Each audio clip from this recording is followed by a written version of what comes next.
Hello, take a look at this. Watch this. Ooh, it's so bright. Da, da, da, da. Yes, ladies and gentlemen, that is correct. It is a nice day.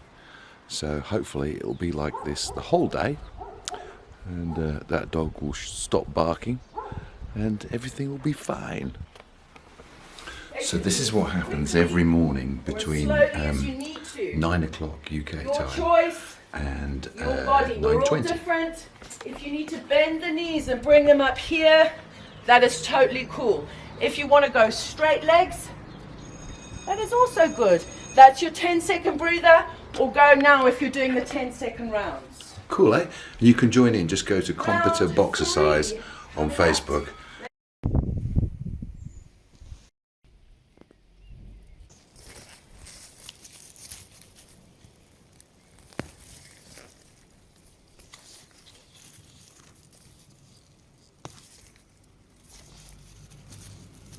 Weeding, weeding, weeding. So much weeding. In the garden and in life generally.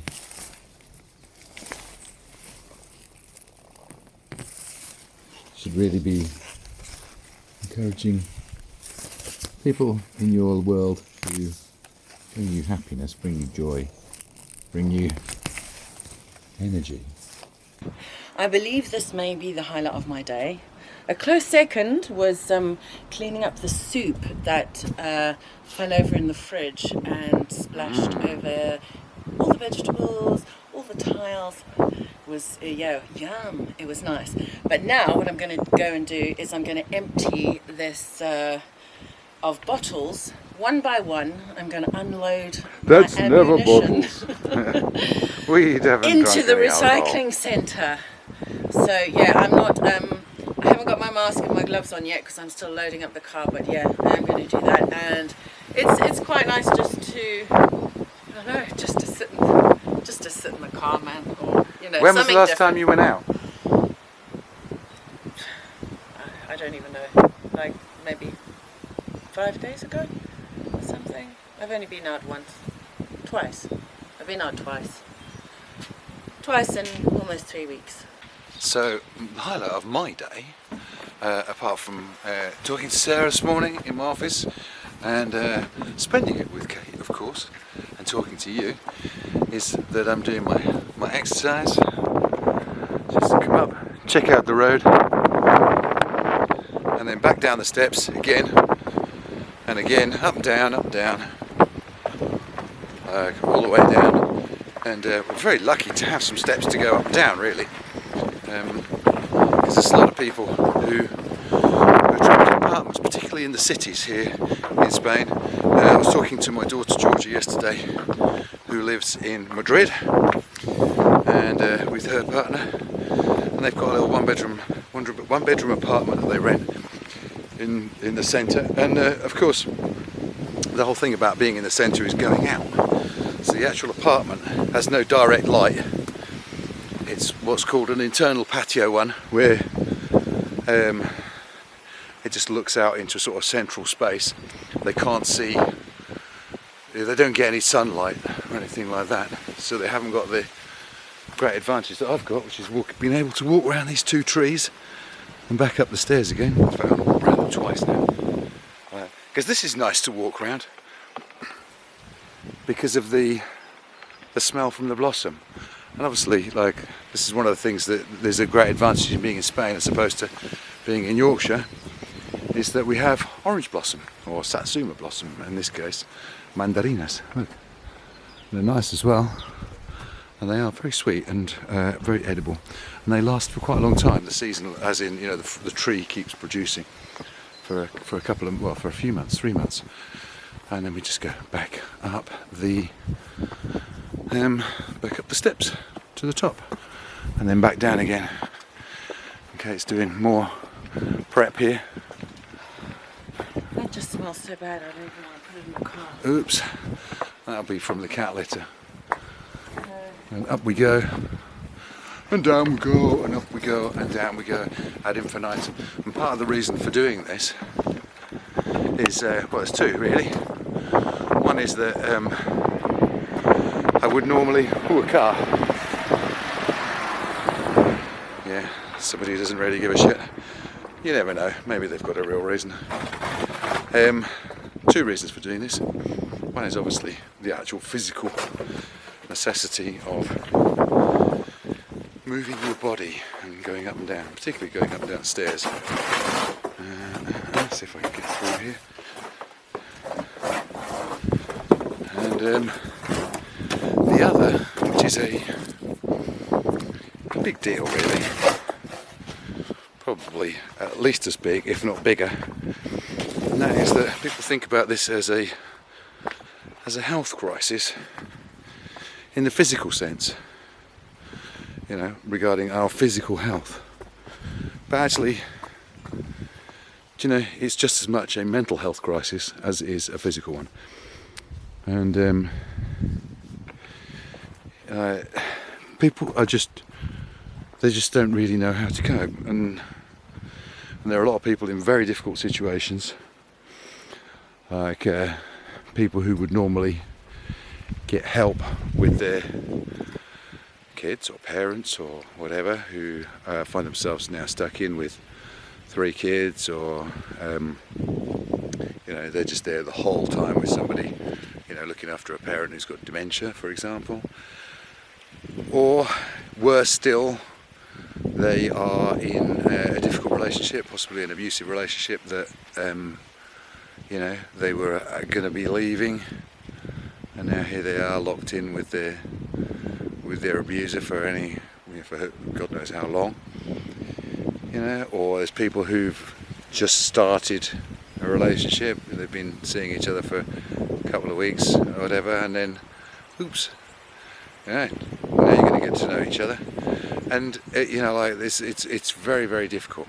So what I would like to do is ask you just to do something for me, and that is use your devices, Facebook, WhatsApp, Skype, Zoom, any number, to actually just check in again on the generation above you and the generation below you. You know, like, it was really nice to talk to my daughter yesterday. Like, you know, she, like I said, she's in an enclosed apartment, and so times are pretty tough for her, even though she's 27 years old and, you know, like, mentally resilient and everything. You're not prepared for this. Nobody is prepared for this. Well, possibly the odd introvert, but, like, you know, the vast majority of us are finding this difficult. I'm finding it difficult. Kate's finding it difficult. And what really makes a massive difference is talking to somebody. It's just going, oh yeah, how's it going? Da, da, da. Did you sort that out? Have you read any interesting books? Like, you know, did you hear from anybody? Have you heard from Uncle Joe, Auntie Mary, blah blah blah. And just spending a bit of time. And I've been WhatsApp chatting with both my parents, they're both, fortunately for me, they're still around. And you know, like, we chat for 45 minutes, an hour on video. It's good. It's a nice thing to do. So there you go. That's my top tip for the day. Day 18 of the lockdown here. It's got a bit cloudy again, but I'm hoping it's not going to rain. Weather forecast said we were looking at sunshine now, kind of going forward. The rumours are that we're not going to be allowed out. At the moment, the lockdown has been extended to April the 12th, as in the state of alarm, which is what it's called, estado de alarma. Almost certainly that's going to be put on for another 2 weeks to April the 26th. And that's a really long way away. But we are further than many other countries forward in this process.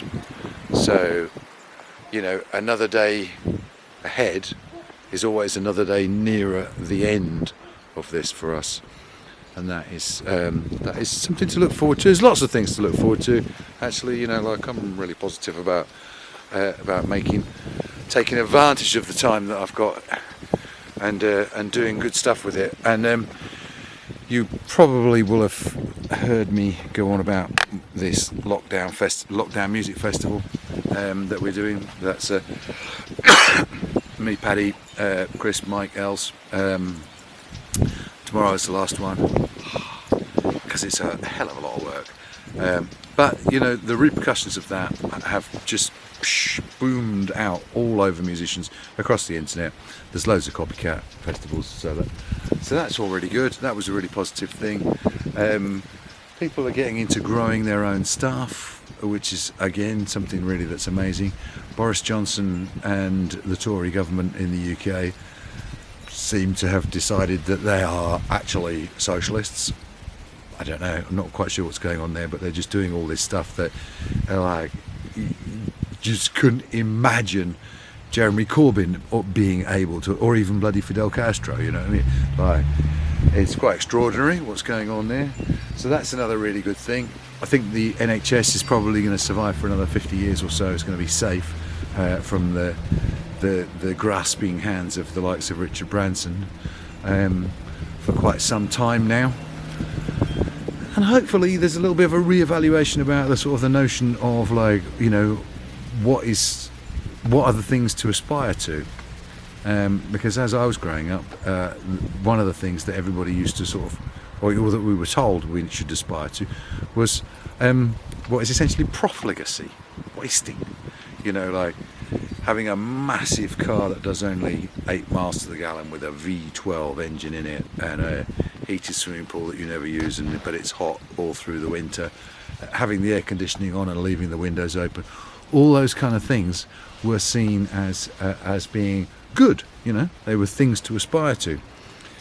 And now we've got like there seems to be a bit of a backlash there with the likes of Instagram, sort of showing up a lot of the super rich as just being completely disconnected, you know, like, oh, I'm really, like, I'm in lockdown on my mega yacht off the coast of Costa Rica, it's so terrible, you know, and all of that nonsense, and Madonna in her bath of rose petals, which, like, really, you couldn't make this stuff up. So the notion that people will value those who do give service, who genuinely do give service, you know, carers, members of the NHS, you know, like the police, the squaddies, there's a whole load of people, you know, a huge section of the public in all countries that serve society. And the notion that Margaret Thatcher said that society is dead, you know, nearly 40 years ago, was kind of turned on its head the other day when Boris Johnson went out of his way to say society is not dead. You know what I mean? Society is not over. Like, I hear stories, of course, about people who, like, oh no, I couldn't possibly stay in, so I go out shopping every day for one thing, you know, like, or go to the garden centre. The whole family do, you know, like, and that concerns me, to be perfectly honest with you, because those who suffer the consequences of that kind of selfish behaviour are quite often not the perpetrators of it. They are the people that they give the infection to in a secondary context. Although obviously young, fit and healthy people are still perfectly able to get it. Anyway, I think I've talked enough for the day. This has been day 18 of the lockdown, and I will see you tomorrow. And in the meantime, stay at home, stay safe, or if you do go out, keep your distance from everybody. And that means the distance needs to be at least 2 Stratocasters, 2 electric guitars apart from the nearest person. Okay, all right, see you later.